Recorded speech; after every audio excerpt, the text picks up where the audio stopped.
यीशु मसीह के सामर्थी नाम में आप सभी को अनुग्रह और शांति बहुतायत के साथ मिलती रहे। आमीन। मेरे प्रियो, आज हम एक ऐसी किताब के बारे में बात करने वाले हैं जो रहस्यों से भरा हुआ है और दुनिया की सबसे ज्यादा पढ़ी जाने वाली और प्रभावशाली किताबों में से एक है। वो है बाइबल। बाइबल क्या है? इसका इतिहास कितना पुराना है और इसे कितने लोगों ने मिलकर लिखा है? अगर ये सवाल आपके मन में भी आ रहे हैं, तो ये वीडियो आपके लिए ही है।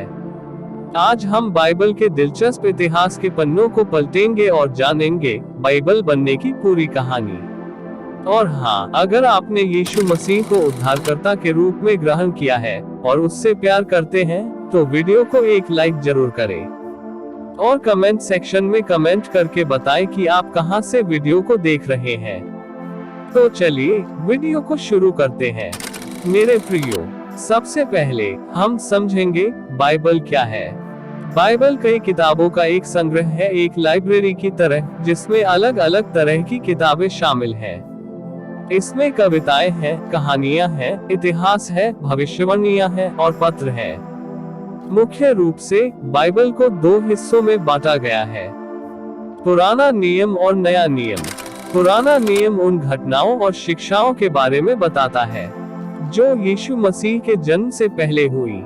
इसमें सृष्टि की कहानी से लेकर इस्राएल के इतिहास और भविष्यवक्ताओं की भविष्यवाणियां शामिल है।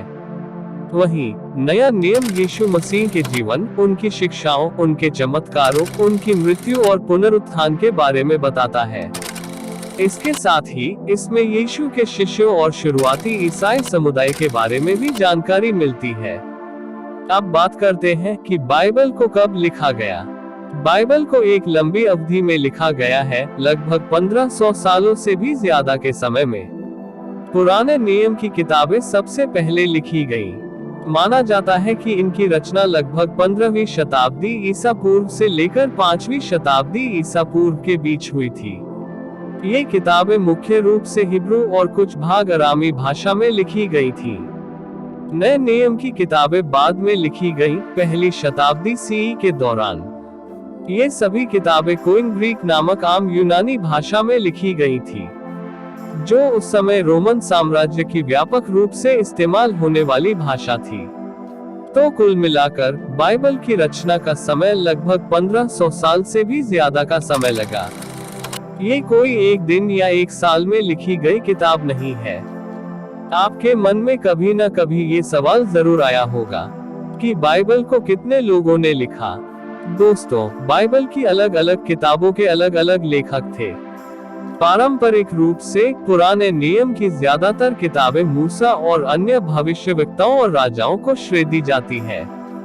उदाहरण के लिए तोराह, पुराने नियम की पहली 5 किताबें पारंपरिक रूप से मूसा द्वारा लिखी मानी जाती है। इसके बाद इतिहास की किताबें, कविताएं जैसे भजन और भविष्यवक्ताओं की किताबें हैं, जिनके लेखक अलग अलग हैं। नए नियम की बात करें तो इसमें 400 समाचार हैं, जो यीशु के जीवन और शिक्षाओं के बारे में बताते हैं। ये मत्ती, मरकुस, लूका और यूहन्ना द्वारा लिखे गए। इसके बाद प्रेरितों के काम की किताब है, जिसे लूका ने लिखा था। फिर पौलुस के पत्र हैं, जिन्होंने शुरुआती ईसाई समुदायों को कई पत्र लिखे थे। इसके अलावा याकूब, पतरस और यूहन्ना जैसे अन्य प्रेरितों के भी पत्र नए नियम में शामिल हैं। अगर हम सभी किताबों के लेखकों की गिनती करें तो मोटे तौर पर यह माना जाता है कि बाइबल को लगभग 40 से ज्यादा अलग अलग लोगों ने लिखा है।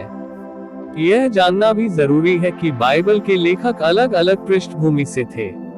इनमें चरवाहे थे, राजा थे, भविष्यवक्ता थे, मछुआरे थे, कर वसूलने वाले थे और डॉक्टर भी थे। इन सभी अलग अलग लोगों ने अपने अपने समय और परिस्थितियों के अनुसार परमेश्वर के संदेश को लिखा। यह वाकई में आश्चर्य की बात है कि इतने अलग अलग लोगों द्वारा इतने लंबे समय में लिखी जाने के बावजूद बाइबल में एक अद्भुत एकता दिखाई देती है। सभी किताबें एक ही मुख्य कहानी की ओर इशारा करती हैं, परमेश्वर का मनुष्य से प्रेम और उद्धार की उनकी योजना। बाइबल के इतिहास को जानना हमें इस अद्भुत किताब को और गहराई से समझने में मदद करता है। यह हमें दिखाता है कि परमेश्वर ने अलग अलग समयों में अलग अलग लोगों के माध्यम से अपनी बात रखी। बाइबल हमें यह भी सिखाती है कि परमेश्वर का संदेश समय और संस्कृति से परे है और आज भी हमारे लिए उतना ही महत्वपूर्ण है जितना पहले था। तो दोस्तों, ये था बाइबल का संक्षिप्त इतिहास। हमने जाना कि इसे लगभग 1500 सालों में 40 से ज्यादा अलग अलग लोगों ने लिखा है।